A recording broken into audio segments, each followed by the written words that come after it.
നമസ്കാരം. ഇന്നൊരു സ്നാക്കാണ് കേട്ടോ കാണിക്കാൻ പോകുന്നത്. പരിപ്പുവടയാണ്.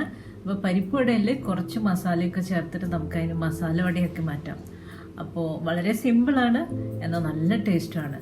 അപ്പോൾ ഇത് എങ്ങനെ ഉണ്ടാക്കണമെന്ന് നമുക്കൊന്ന് കണ്ടു നോക്കാം.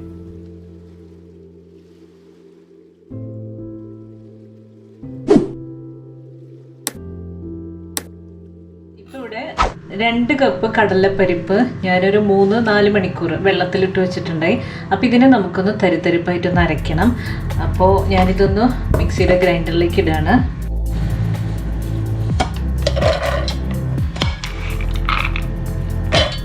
ഇപ്പോൾ പരിപ്പ് ഞാൻ അരച്ചെടുക്കാൻ പോവാണ്. അപ്പോൾ അതിലേക്ക് ഒരു ചെറിയ കഷ്ണം പട്ട, നമ്മൾ മസാല വടയാണല്ലോ ഉണ്ടാക്കുന്നത്, അപ്പോൾ കുറച്ച് മസാല ആയിക്കോട്ടെ. അപ്പോൾ ഞാൻ ഇതിലേക്ക് ഒരു ചെറിയ കഷ്ണം പട്ട ഇട്ടു. പിന്നെ 2-3 അല്ലി വെളുത്തുള്ളി, ഒരു ചെറിയ കഷ്ണം ഇഞ്ചി, 2 ഗ്രാമ്പു, 5-6 മണി കുരുമുളക്, ഒരു ഏലക്ക, 2 ഉണക്കമുളക്. ഇതിനൊന്ന് പൊട്ടിച്ചിടുന്നുണ്ട്. അപ്പോൾ ഇതെല്ലാം കൂടെ ചേർത്തിട്ടാണ് ഞാൻ ഇതിനൊന്ന് അരച്ചെടുക്കുന്നത്. ഇപ്പോൾ ഇവിടെ പരിപ്പൊക്കെ അരച്ചെടുത്തിട്ടുണ്ട്. അപ്പോൾ ഇതിലേക്ക് ഞാൻ 1 ടീസ്പൂൺ പെരിഞ്ജീരകത്തിൻ്റെ പൊടി ഇടുന്നുണ്ട് കേട്ടോ. അപ്പോൾ നമ്മൾ ഈ പരിപ്പ് അരയ്ക്കുന്നതിൻ്റെ കൂടെ തന്നെ ചേർത്താലും കുഴപ്പമില്ല, അല്ലെങ്കിൽ സെപ്പറേറ്റ് പൊടി ഇടാം.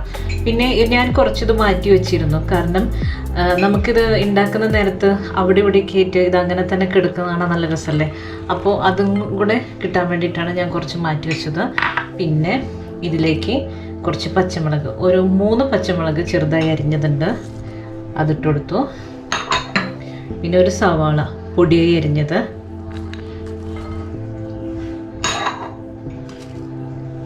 കുറച്ച് കറിവേപ്പില, പിന്നെ കുറച്ച് മല്ലിയില,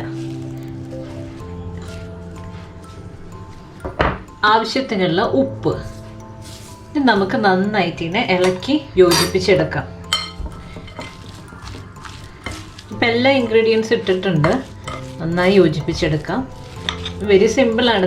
ഞാനിതിനു മുമ്പ് ഒരു ചെമ്മീൻ പരിപ്പുവട കാണിച്ചു തന്നായിരുന്നു. അത് വളരെ സിമ്പിളായിട്ട് അധികം ഇൻഗ്രീഡിയൻസ് ഒന്നും ഇല്ലാതെയാണ് ഉണ്ടാക്കിയത്. ഇതിൽ നമ്മൾ കുറച്ച് ഇൻഗ്രീഡിയൻസ് കൂട്ടിയിട്ടുണ്ട്.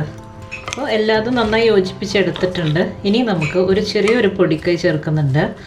ഈ കൂട്ടത്തിലേക്ക് 1 ടേബിൾ സ്പൂൺ കോൺഫ്ലോർ ചേർക്കുന്നുണ്ട് കേട്ടോ. ഇത് ഓപ്ഷനിലാണ്, ഇഷ്ടമുണ്ടെങ്കിൽ ചേർത്താൽ മതി. ഇനി ഒന്നുകൂടെ നന്നായിട്ട് യോജിപ്പിച്ചെടുക്കാം. ഈ സമയത്ത് നമ്മൾ ഉപ്പിൻ്റെ അളവൊക്കെ നോക്കുക. ഉപ്പ് കുറവാണെന്ന് തോന്നുകയാണെങ്കിൽ കുറച്ചും കൂടി ഇട്ടൊക്കെ കൊടുക്കാം. എല്ലാവരും യോജിപ്പിച്ചെടുത്തിട്ടുണ്ട്. ഇനി നമുക്ക് കൈ കൊണ്ട് ഉരുട്ടിയെടുക്കാവുന്നതേ ഉള്ളൂ. ഇതിൽ നിന്ന് കുറേശ്ശെ നമുക്ക് ചെറിയ ചെറിയ ഉരുളകളായിട്ട് എടുക്കാം. എന്നിട്ട്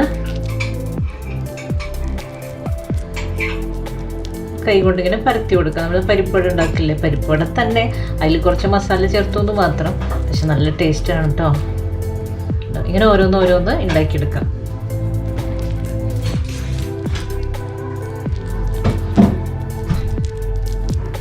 വലിപ്പമൊക്കെ നിങ്ങളുടെ ഇഷ്ടത്തിനനുസരിച്ച് കേട്ടോ. ഇതിപ്പോൾ അത്യാവശ്യം കനമില്ലാതെ ഒരു മീഡിയം സൈസ് കനത്തിൽ ഉണ്ടാക്കിയാൽ മതി.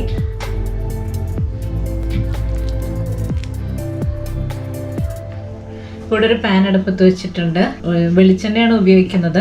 നല്ല നാടൻ പലഹാരമല്ലേ, അപ്പോൾ വെളിച്ചെണ്ണയിൽ ഉണ്ടാക്കുമ്പോൾ നല്ല രുചിയായിരിക്കും. അപ്പോൾ നമ്മുടെ ഓയിൽ നന്നായി ചൂടായിട്ടുണ്ട്.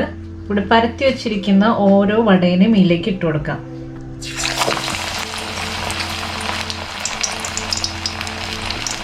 ഇതിട്ട് കൊടുത്തതിന് ശേഷം നമുക്ക് ഫ്ലെയിം ഒന്ന് സിമ്മോ മീഡിയോ ഒക്കെ ആക്കാം.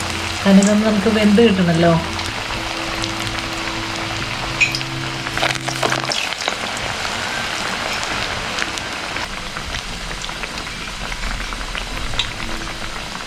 ഒരു സൈഡ് ഏതാണ്ട് ആയിട്ടുണ്ട്. അപ്പോൾ മറിച്ചിട്ട് കൊടുക്കാം.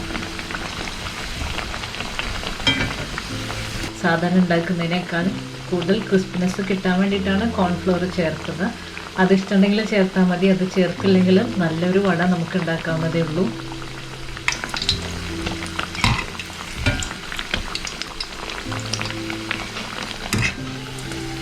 ഇത് പാകമായിട്ടുണ്ട് കേട്ടോ. അപ്പോൾ ഞാനിതിനി കോരിയെടുക്കുകയാണ്. ഇതുപോലെ ഇനി ബാക്കി എല്ലാ വടകളും നമുക്ക് വറുത്ത് കോരിയെടുക്കാം.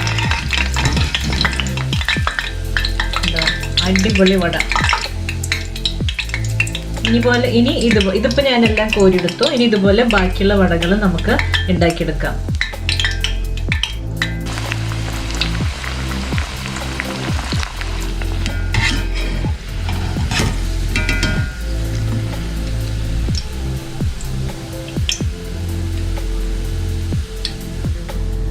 നമ്മുടെ മസാല വട തയ്യാറായിട്ടുണ്ട്.